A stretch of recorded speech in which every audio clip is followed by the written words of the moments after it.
Okay, John and Julianne, this is Tony Lucchini of Lucchini Trujillo Structural Engineers, imported from the exotic town of Santa Fe, specifically for your report. And he's had an opportunity to go under the house and walk around and look at everything, and here we go. All right, so as I'm sure you are aware, there have been some repairs or modifications, I might say, to the floor structure. And just quickly, so you understand how it's laid out, you have what's called an I-joist floor system. You have a plywood web and two pieces of wood on top and bottom forms an I. They're called I-joists. They span from your outside walls to approximately the center of the house, and then you have a steel beam that runs from the front to the back. So pretty simple, uniform all the way across. The only exception is in this line where the clear story is, on the master bedroom side. This wall comes all the way down, so they do have a steel beam that runs perpendicular or in parallel with the I-joists in the floor, and so that's another steel beam. So that's the general system. What they have done is, starting in this front bedroom, they have put in place two wood beam lines. They're almost right adjacent to each other. I'm not sure why, but that's what they did. Two of them running right the length of this room. And then they've done three other locations scattered throughout the house, and we'll get there in a second, where they have used screw jacks to level the floor.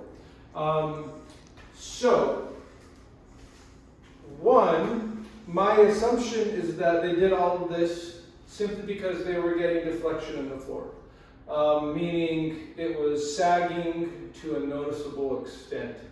I'm not sure if they jacked up this room or not, but it's possible. I'm not sure why. Maybe they had heavy furniture in this room, a heavy bed, what have you. But they've added that beam line, so they've effectively cut this span in half, and this room is probably good to go for the time being. But what they did was they simply kind of jammed in, for lack of a better word, a beam, a column, and then a concrete masonry footing, approximately 18 by 18 inches. And all of that just kind of sits on top of each other. It's stacked up, held together with some pressure. However, keep in mind though, it is somewhat a short-term solution. I'm talking years, because as you reload this floor, this new beam line is now going to take half of the tributary of this room, meaning that basically that new beam line is going to support half of the weight of the floor. And over X number of years, that added weight is going to compress those concrete block footings they placed, which were not placed with full access to the crawl space, so they weren't properly compacted more than likely, so that will settle over time. And if they were having deflection problems in this room, again, I'm not sure why, because the span length is the same as everywhere else in the house, but that could reoccur. And you might have to go in there and maybe shore up some of those areas, and get that tight again with little, what's the word? Shims. Shims. Get that re-shimmed underneath the column. And then you're kind of good to go again for X number of years, and eventually that process will slow down as the soil compresses, but just keep in mind that that is potentially something that you could see 2-3 years out in this room. And how would that manifest? What would we notice? You probably won't notice, honestly, but there is a slight hump in the middle of the room where they shove these two beam lines. This slight hump might level out. It's going to take quite a bit of settlement to get a reverse curvature, so you probably won't notice, and maybe it'll just settle back to being perfectly flat, in which case, that's great. So that's this room. Again, I'm not sure why they did this room, because this is the only place in the whole house they put a beam line in. But it's there. There's no damage on the joists. That's probably the most important thing. No flexure cracks. So it was what we call just probably a serviceability issue, meaning that it's not having to do with a reduction in the strength, just something that you notice the way it functions. So bounciness in the room, for example. Or tile failing. Or tile cracking and failing because they added weight and now it's bending, it's deflecting downward and putting the tile in compression, and then you get cracks. So the other location, we have a screw jack right in this area. You can kind of tell where they're at because they slightly overcorrected on the leveling of the floor. So there's a little bit of a hump here. It's an odd place because the joists are right adjacent to that centerline beam. So I'm not sure why they were getting deflection here, other than maybe they had something really heavy stuffed in this front closet. That's my best guess. Gun safe. Possibly, yeah, yeah. The other location I think is probably pretty self-evident is kind of in this area. Not sure exactly where, but there's another screw jack here. You have a ton of weight on this floor here. You have the cabinets, you have this wall, you have a little header that comes across for the ceiling. So that's pretty self-evident. And then the other location is right in this area, and if you walk across it, you can tell that the floor is a little bit raised now. I'm assuming they had something heavy right in the middle of this room, maybe something to help them get ready. Again, none of these locations, I crawled under them. I didn't see any failure in the joists. So they were just trying to recoup some deflection from heavy furniture and walls, things like that. Your subfloor is particle board, which is kind of a low quality material. It's not used anymore. It was pretty popular roughly 60s, 70s, into the 80s before people started to switch to plywood, and now we use OSB. But this is particle board, so it is particularly flexible, which again could have caused some issues with the tile weight. And it's also pretty susceptible to moisture.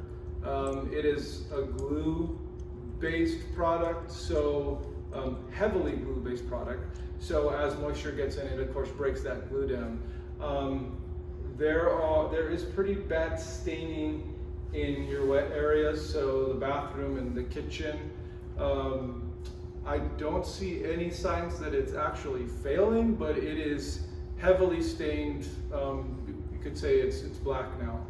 It got really wet at one point. At one point there was. Is it wet now? Is it currently wet? I didn't touch it. Fine. Yeah. I don't think it is, mostly because the inspector checked it, but. Okay. What he said is that there was no moisture in the crawl. I didn't ask him specifically were the joists wet, was the floor wet. Right. I guess if it was an active leak, that water would be working its way down. Mm-hmm. Well, and we have termite dry rot guy coming here in about half an hour. Yeah. And he's going to tell us definitively if there's any moisture down there. Yeah, I can confirm though the soil is perfectly dry. Okay. Even under these locations. Okay. Yeah, so that's good. Let's see, I think I've covered everything with the floor. Did you like the way they did those repairs, aside from the questions of where they put them? So I covered the issues that I have with the beam line, being that they're just stacked in place, and over time they're going to settle and may get a little bit loose, and they might need to be reshimmed. Mm-hmm. The screw jacks also sit on a stack of concrete masonry block footings with a center screw jack And then they have a steel channel, which is it's basically a cross section of a C, and they have it laid flatwise, so it looks like this. And you have the screw jack, you have that channel sitting across it, and then it spans across between, you know, maybe 3 or 4 joists. They're all like that, but they're not really balanced. So for example, if you came in and heavily loaded this joist, there's nothing to stop that from wanting to teeter, other than the fact that this has upward pressure on the whole system. So I would suggest that you come in and do something similar to that beam line, and on the far ends of the block, as far as you can go, you get a little wood post, and get it in there and just shim it tight to give that system a little bit more balance. A pretty simple fix. I think it'll just really help that to stay in place over the long term. Okay. Let's see, so as far as, I didn't really see anything else other than some maintenance issues, and the biggest one being the vigas as they extend outward are heavily deteriorated. Let's go look at them. I think this also shows up in the main inspection report and will also be in the termite and dry rot report. But this is a good example of how rough those beams are. Yeah, and you can get a good picture of the neighbors as well. Right. Excuse me. This is the neighbor to the north. He's having the same issue. Beam deterioration. Yeah, so one thing to know is that, How would you suggest dealing with those beams? yeah, I would suggest basically cutting them off, Okay. honestly, just because that dry rot will travel. So you want to cut that off, get any signs of dry rot removed, and then patch that up with stucco. Definitely before you restucco the house, if you do that. All right. And then last item, I think related to that, you can tell on this end they have put roofing over the viga ends, which obviously they thought of one side but not the other. Right. That's all I saw as far as structural goes. There are some minor things, like there's a small hole in the wall that I think is covered somewhere else on the exterior, and there's some signs of leaks in the garage next to the gutter. You know, those are more maintenance issues. Make sure to get those repaired because they can turn into structural issues, wood rot, so on and so forth. So here comes some general layman questions. Okay. Is this house going to collapse or do anything funny or sudden? Do you think? No, I don't think so. All right. The source of the issues that were present previously were that more than likely the joists are either sized to the T for what is a typical residential live load, or they are just undersized, meaning that when they added tile, it was too heavy and caused some excessive deflection. That's something to keep in mind as far as your flooring goes. I would recommend that it stay light, either laminate or carpet. That makes sense, questions? but you didn't really see anything that would indicate that the problems that they were chasing down manifested in other departments in the house. Unless they've done a really good job covering them up, I have not seen any other evidence of, you know, significant cracks in the walls, significant cracks in any of the joists. That's how it would manifest, and I did not see evidence of that. When you were in the crawl and able to see the stem wall, was there any evidence of cracking or settlement beyond the normal in that area? No, not that I could see. The stem wall is a concrete stem. Most of it is covered with insulation, so foam board. So you can't really see what's going on unless you turn all that off. But nothing evident from what I can tell.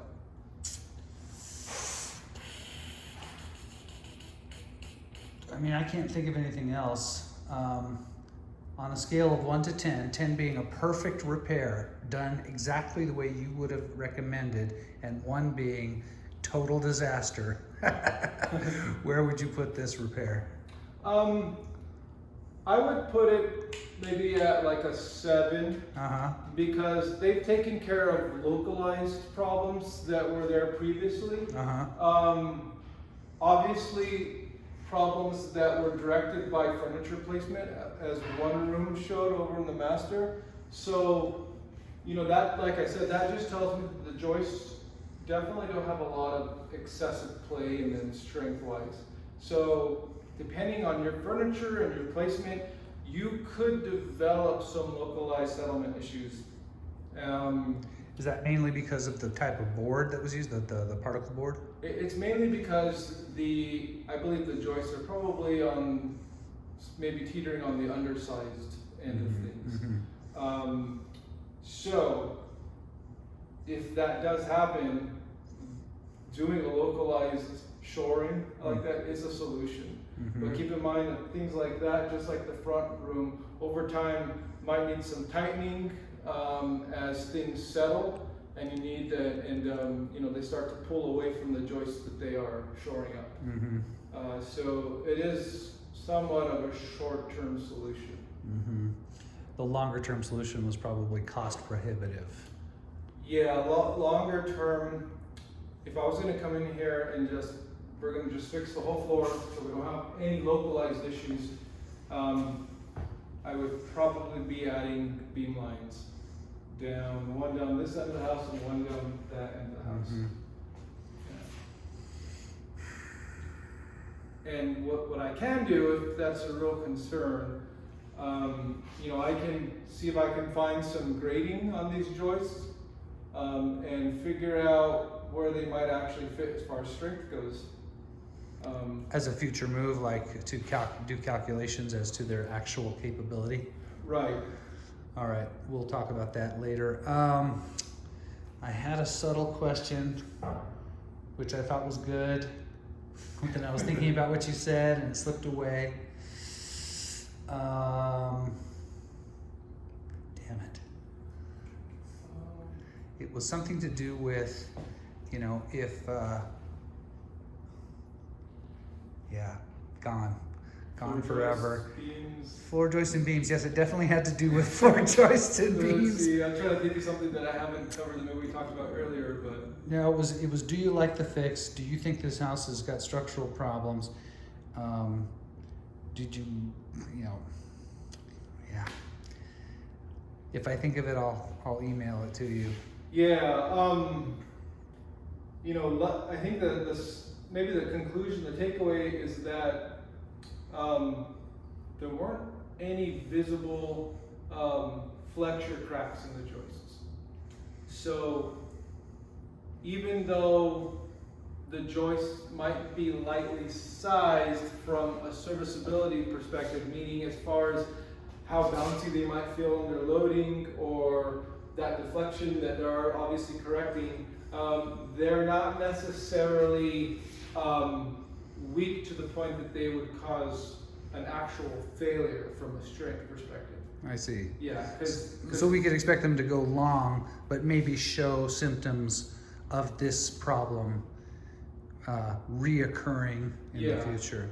That's correct. I remembered my question, which is that if we really wanted to have an analysis of the motion that was available and the compaction, is that something you can do? Is there further analysis that you could perform beyond what you already mentioned, the fix that you described?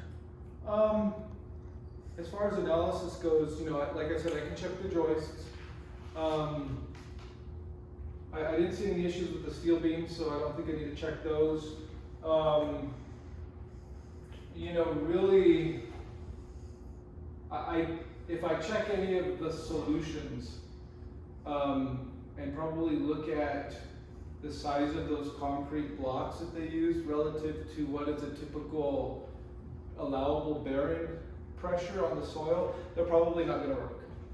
That's why I'm calling these short-term solutions, because they will continue to settle until they themselves compact the earth to a proper point.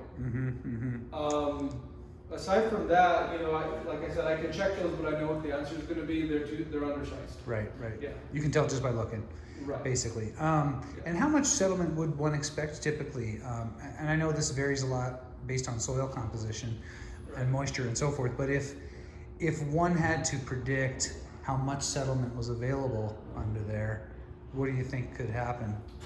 And I mean, by settlement, I mean compaction of the earth underneath the support members that were added. Yeah, until it gets to a point where it itself stops on its own.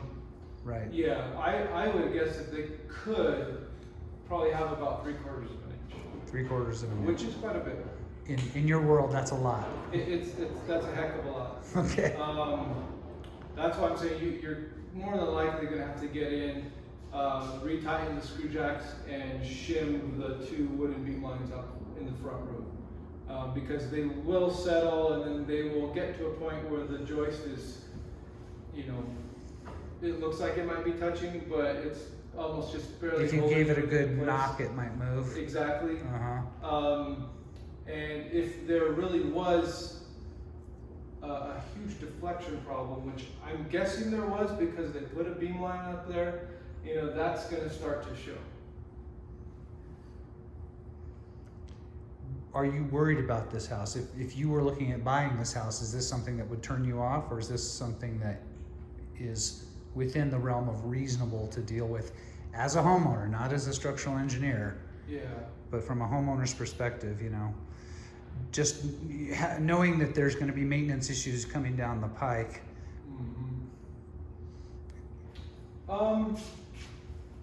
Scary, not scary, medium scary? Not scary. I would say it might come down to your personal sensitivity to floor behavior. Some people are really sensitive to floors that become unlevel, and others kind of don't notice or don't care. Is this a problem that would interfere with the use, enjoyment, or safety in the house in any way? Safety, no. And I base that on, again, I can do a quick check on the joist and really get a feel for that. But given the age of the house and that there are actually no cracks related to the strength of the floor, I don't think it's going anywhere, meaning down into your crawl space. Again, it's just a sensitivity issue. Bouncy floors, settlement, maybe some dips throughout the house. If that's something that bothers you, that's more just up to your opinion and how you feel. Okay, well, I can't think of any other questions. If you've covered the stuff that you think was important, I think that's it. I think I have. So, Okay. Thank you, Tony. Yeah, of course. All right. See you.